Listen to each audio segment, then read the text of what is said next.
मुख्यमंत्री फडणवीस आणि राज ठाकरेंमध्ये शिवतीर्थ निवासस्थानी तासभर खलबतं। महापालिका निवडणुकीत भाजप मनसेला सोबत घेण्याची शक्यता।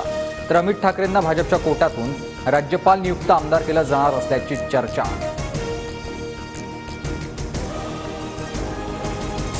राज ठाकरेंसोबतची भेट राजकीय नव्हती। मुख्यमंत्री झाल्यावर राज ठाकरेंनी मला शुभेच्छा दिल्या, घरी आमंत्रण दिलं, त्यानुसार मी भेट घेतली। मुख्यमंत्री देवेंद्र फडणवीसांची माहिती।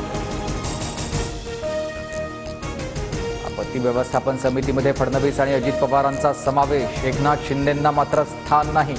शिंदेंवर आपत्ती ओढवल्याची विरोधकांची खोचक टीका।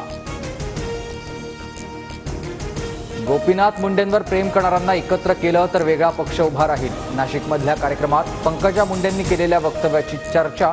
तर वेगळ्या पक्षासाठी पंकजांना आमच्या शुभेच्छा, राऊतांची प्रतिक्रिया। सोमनाथ सूर्यवंशी मृत्यू प्रकरणी सुरेश धसांच्या भूमिकेला आव्हाडांचा विरोध। हत्या झाली असताना माफ करा असं सांगणं योग्य नाही। याच न्यायानं कराडलाही माफ करण्याची मागणी करणार का, आव्हाडांचा सवाल। सुरेश धस पूर्णपणे चुकीचं बोलले, असंच माफ करत राहिलं तर गुन्हेगार वाढतील। सूर्यवंशी कुटुंबियांची नाराजी।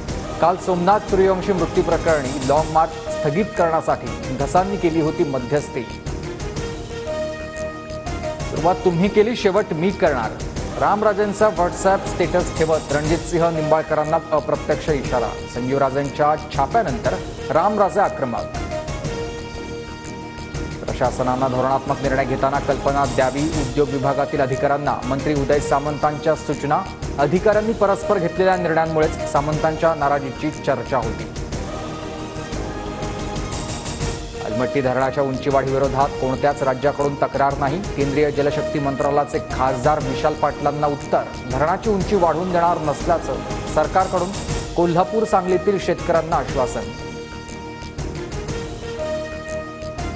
पंतप्रधान नरेंद्र मोदींचा आजपासून परदेश दौरा। मोदी 3 दिवसांच्या फ्रान्स आणि अमेरिकेच्या दौऱ्यावर। मॅक्रॉन यांच्यासोबत AI शिखर परिषदेचं अध्यक्ष सहअध्यक्षपद भूषवणार।